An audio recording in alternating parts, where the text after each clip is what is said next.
Calma, camarada. Não entre em pânico.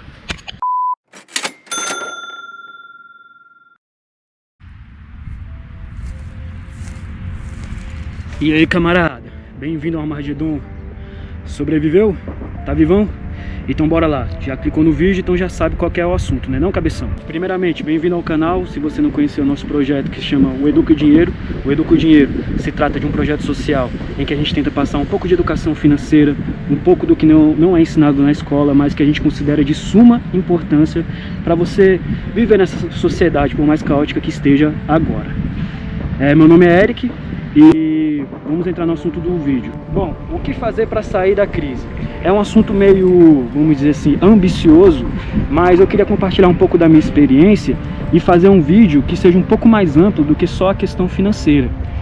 Até porque está muito envolvido com a questão financeira, mas na verdade a crise em si está envolvida com vários aspectos da vida. Não só a financeira, mas tem a crise da saúde mental, a sua saúde física mesmo, e várias outras coisas.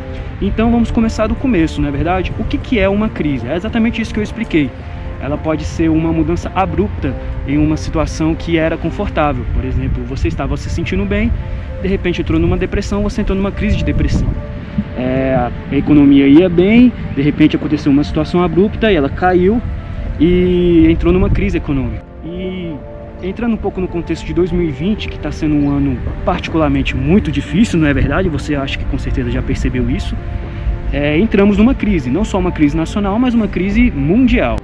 Tá, beleza, mas espera lá, vamos entender o que está acontecendo no ano de 2020, que todo mundo pulou o ano novo achando que, putz, 2020 vai ser o meu ano, vou fazer várias coisas boas, vou dar aquela alavancada na vida. Eu mesmo fiz essas promessas, cara, mas veio um tal de coronavírus e deu uma rasteira, uma voadora na nossa cara, que acabou com todas as nossas expectativas.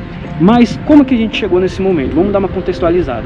O ano já começou nada fácil, não sei se vocês lembram, que os Estados Unidos e o Irã tinham uma crise e ficou um assunto meio, vai rolar a Terceira Guerra Mundial e tal, e a tensão aumentando, aí veio o coronavírus, lascou com a economia de todo o mundo, não só do Brasil, e se não bastasse, nós entramos agora recentemente, hoje eu tô gravando esse vídeo, é dia 7 de maio, uma quinta-feira. Eu estou na rua porque daqui a pouco eu vou ter que trabalhar, eu entrego comidas no Uber Eats e por isso que eu estou na rua. E o Brasil ainda dá conta de entrar numa crise política. Mas isso é detalhe, não vamos entrar nesses méritos aqui nesse vídeo.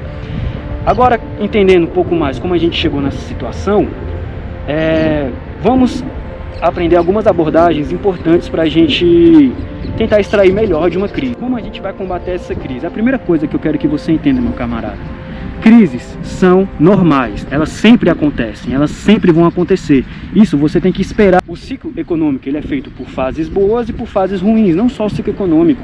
Você pode entender as diversas áreas da vida como um ciclo, a grande roda da vida. Que um momento você tá bom e um momento você tá ruim. As crises são tão normais e tão esperadas que muitas pessoas já estavam começando a prever essa crise. É claro que eles não iam imaginar o impacto que a gente viveria a pandemia do século nesse exato momento, mas pessoas já previam a crise. A crise são coisas normais. Tudo bem? Entendeu isso? Beleza. Agora eu vou te ensinar a primeira técnica para você superar essa crise da melhor forma positiva. Eu quero explicar para você a diferença entre o pensamento positivo e o pensamento negativo. Como a gente percebe o mundo, com outras palavras. Imagine o seguinte: o mundo é o mesmo para todas as pessoas, correto? Todas as pessoas estão inseridas no mesmo mundo. Os eventos acontecem independente se você está gostando ou não. Há pessoas que dizem que o mundo é aleatoriedade, causalidade, outras pessoas acreditam em fé, mas isso não entra no assunto. Agora, eu imagino o seguinte: você com certeza deve ter aquele amigo, o positivo, aquele cara que sempre está de bem com a vida, nada abala ele. Você chega nele e conversa: caramba, fulano, fiquei sabendo que você capotou o carro, deu 2 voltas, quebrou o braço. E aí, como é que você tá? Quebrou o braço? Que nada, rapaz. Isso aí foi só um arranhadinho. Tá tranquilo? E o churrascão hoje? Como é que vai tá? Vamos chegar lá? Agora, por outro lado, imagine a pessoa com pensamento negativo, que ela vê a situação ruim em toda situação. Por exemplo, começou a chover, ela começa a reclamar, achando, putz, começou a chover, caramba, e agora o que eu vou fazer? Aí acontece outra situação, ela começa a reclamar, não só ela vai ficando mal psicologicamente e isso vai enfraquecer ela a enfrentar a situação, como isso também afeta quem está ao redor dela. Acaba que ela vai afastar as pessoas com pensamento positivo, porque ninguém quer ficar perto de uma pessoa que só reclama o tempo todo. Isso sobre o pensamento positivo não é nenhum segredo, na verdade. Acho que se você abrir qualquer livro de autoconhecimento, pelo menos os que eu li até hoje, todos falam a importância do pensamento positivo. E só porque é um livro de autoajuda quer dizer que eu vou desvalorizar esse conhecimento? Claro que não. Se não fosse verdade, não estaria em todos os livros. Inclusive, esse é o segredo daquele livro, O Segredo. Te contei o segredo, hein? De graça, nem precisou ler o livro. Entendeu que o mundo, na verdade, é como nós percebemos ele e não como ele realmente é? Então, se você tem um pensamento positivo, se você vê o copo meio cheio ao invés de meio vazio, você vai tentar extrair o melhor da situação. Por mais que você tenha batido o carro, você vai enxergar, putz, cara, pelo menos eu não morri. Se você teve a bicicleta roubada, que já aconteceu comigo algumas vezes, você pensa, putz, cara, pelo menos eu tô vivo, pelo menos eu tenho saúde o suficiente para conseguir comprar uma nova. Isso vai te ajudar e muito a você passar por uma crise, porque você vai abstrair o melhor dela e mais, ela não vai conseguir entrar na sua mente. Agora entenda, meu amigo, eu não tô falando aqui para você virar um Teletubby, ficar feliz com tudo, ficar pulando achando que é arco-íris o tempo todo. Não, a gente vai ficar frustrado uma hora, vai ficar com raiva, mas eu quero que você bote na mente que esses momentos não podem deixar dominar você. Você tem que ter força suficiente para poder passar por ele e tentar extrair o melhor. Beleza, camarada, agora que você está com este chip instalado na sua cabeça do pensamento positivo, eu vou dar uma coacharizada, esse mindset. Agora eu virei coach, hein, galera. Quando você tiver com esse mindset do pensamento positivo, agora eu vou te dar a segunda dica que é muito importante também, que se trata da filosofia estoica. Você já deve ter ouvido falar nos estoicos, que muitos dizem que foi a filosofia fundadora do autoconhecimento, e eu vou tentar resumir aqui basicamente o que essa filosofia prega. Eles dividem todas as coisas do mundo em duas categorias: o que você controla e o que você não controla.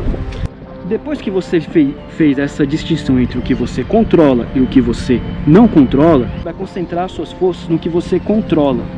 Então, por exemplo, você está saindo de casa e começou a chover. A chuva é uma coisa que você controla? Não, você não controla se vai chover ou não. Você vai fazer a dança da chuva e vai fazer chover, cara? Se você souber, me ensina aí. Mas provavelmente você não deve saber. Mas o que você controla nessa situação? Você controla você sair com o guarda-chuva antecipadamente. Você controla ver a previsão do tempo. Isso são as coisas que você controla. É isso que você tem que focar a sua energia. Você não pode perder o seu tempo com coisas que você não controla. Um exemplo sobre isso: a crise financeira. Você não controla quando o país vai entrar numa crise financeira macroeconômica. Você não pode controlar isso. Você não pode controlar a taxa de desemprego. São coisas além de você. Você não controla se vai chover. São eventos que acontecem. Então não adianta nada você perder o seu tempo ficando impaciente ou frustrado com essas coisas. Você tem que se concentrar nas coisas que você pode controlar. O que você pode fazer para combater isso. O que você tem o poder de fazer. Você pode fazer um curso. Você pode se preparar melhor, você pode aprender uma língua nova, você pode se adaptar a essas coisas do mercado, você pode fazer isso. Você não pode controlar o que vai acontecer, mas como você reage, muitas vezes é muito mais importante do que o próprio acontecimento. Isso é o que os estoicos entenderam. E se você tiver o pensamento positivo, você vai conseguir enxergar essas coisas. Beleza, cabeção, você entendeu o quanto que o pensamento positivo e quanto você encara o problema é importante, e você entendeu também que existem apenas dois tipos de coisas, segundo os estoicos, no mundo: as coisas que você controla e as coisas que você não controla. Agora vamos compilar isso em uma técnica que é a técnica que eu uso no meu dia a dia, que me ajuda muito a passar por momentos difíceis, e uma técnica muito conhecida, que é a análise SWOT. O que se trata a análise SWOT? Eu não vou falar aqui a sigla em inglês, você procura, meu inglês é do Joel Santana, então você não precisa escutar essas coisas, mas basicamente é um acrônimo para forças, fraquezas, ameaças e oportunidades. Agora vamos fazer esse paralelismo com a filosofia estoica. As forças e fraquezas são características que você controla, são as suas características internas. Então, meu amigo, você vai fazer o seguinte: você vai pegar um pedaço de papel. Pegou? Você não pegou ainda? Vai lá pegar. Então beleza, pegou o pedaço de papel? Você não pegou, mas beleza, vou falar do mesmo jeito. Pegou o pedaço de papel, eu quero que você faça um quadrante assim, ó, uma cruz no meio. Em cima você vai colocar o que você é bom e o que você é ruim, ou no pensamento positivo, o que você precisa melhorar. Beleza. A parte de cima, em que você colocou as suas forças e suas fraquezas, se tratam das suas características internas, o que você pode controlar. Eu vou te dar um exemplo aqui. O que seria uma força? Uma coisa que você considera forte em você, que as pessoas falam, poxa cara, você é bom nisso. Poderia ser sua escrita, poderia ser sua fala, poderia ser, enfim, as amizades que você faz. Isso são características próprias. E as características que você precisa melhorar, você é tímido, isso pode te atrapalhar em determinado objetivo. Ah, você é ruim em matemática, enfim, cara. Faça o autoconhecimento e descubra essas características. Ninguém é perfeito, não existe o super-homem que é bom em tudo. Existem as pessoas que entenderam quais eram suas fraquezas e suas limitações e focaram o tempo para melhorar. Beleza, agora que você botou em cima as suas forças e as suas fraquezas, vamos para a parte de baixo, que são as oportunidades e as ameaças. Essa é a parte externa, como os estoicos dizem, as coisas que você não controla. Mas só porque são coisas que não controla, você tem que ignorar? Claro que não, cabeção. Você vive num mundo e todo mundo vive nesse mesmo mundo que você. Você não pode ignorar as coisas do mundo, você não pode ignorar uma crise financeira, você não pode ignorar o coronavírus. Essas coisas você não pode ignorar, porque elas afetam a sua vida, mas que você não tenha controle.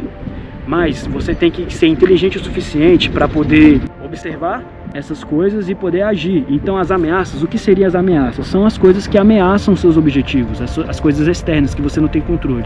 O que seria uma ameaça nos dias de hoje? O desemprego, as empresas estão demitindo muito, falta demanda de serviço, falta dinheiro na economia, enfim, essas são as ameaças comuns a todos. Agora, o que tem de oportunidade? Se você tem um pensamento positivo, você vai conseguir enxergar as oportunidades, porque a crise traz à tona as oportunidades que podem ser exploradas. A internet é uma grande oportunidade do nosso cotidiano, gente. Então você tem acesso a um mundo de informação. Não fica o dia todo no seu Instagram, no seu Facebook. Eu sei que a gente precisa esparecer um pouco, mas você não precisa ficar 8 horas por dia nessas redes sociais. A internet não existe só para isso.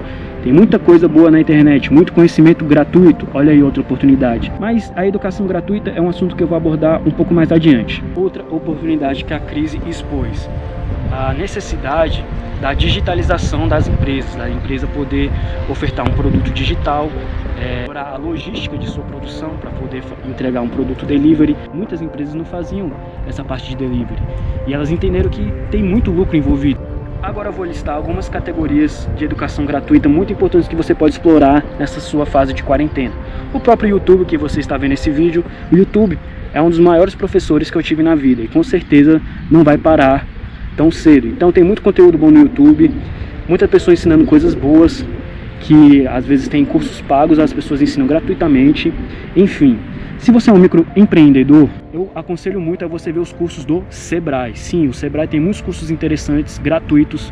Vou deixar o site deles aqui na descrição, que pode te ajudar muito e que vai fazer você adaptar a sua empresa melhor às demandas do mercado digital de hoje em dia. Outra fonte de educação gratuita é um site que chama edX. Se eu te contar que você pode fazer cursos de Harvard, MIT, de universidades muito graduadas nos Estados Unidos de graça, você acreditaria? Pois é, meu amigo, o conteúdo está aí de graça. Eu vou deixar o site da edX aqui na descrição, mas saiba que existem muitas fontes de educação boa, gratuita na internet. Beleza, galera, estamos chegando no final do vídeo. Obrigado se você ficou até aqui, agradeço muito o projeto Educa o Dinheiro. Também agradeço muito a sua participação, vai vir muito conteúdo legal por aí. Nós estamos um pouco parados por causa dessa crise, mas enfim, o conhecimento não pode parar. Agora vamos recapitular o que foi dito nesse vídeo. 1. As crises são normais, elas sempre acontecem. Então você tem que esperar isso e se preparar. E crises trazem oportunidades. 2. O mundo é como nós percebemos ele. O melhor jeito de perceber o mundo é pensando positivo. 3. Divida as coisas em coisas que você controla e as coisas que você não controla. E foque o seu tempo nas coisas que você controla. 4. Faça uma análise SWOT, entenda quais são as suas fraquezas, as suas forças, entenda quais são as oportunidades que você pode explorar e as ameaças que podem te prejudicar. 5. Existe muita educação gratuita na internet, galera. Educação de boa qualidade que você pode aproveitar agora nesse tempo de quarentena. E é isso, galera. Estou me despedindo aqui de vocês. Até a próxima. Agora eu vou sair para fazer algumas entregas, aproveitar que vai chegar a hora do almoço e o mundo não pode parar. E fique com a dica do ET Bilu, galera. Busque conhecimento. Tamo junto e até a próxima. Falou! Às vezes me sinto bem, me sinto mal, o homem mais incrível. incrível, incrível, incrível, que eu já conheci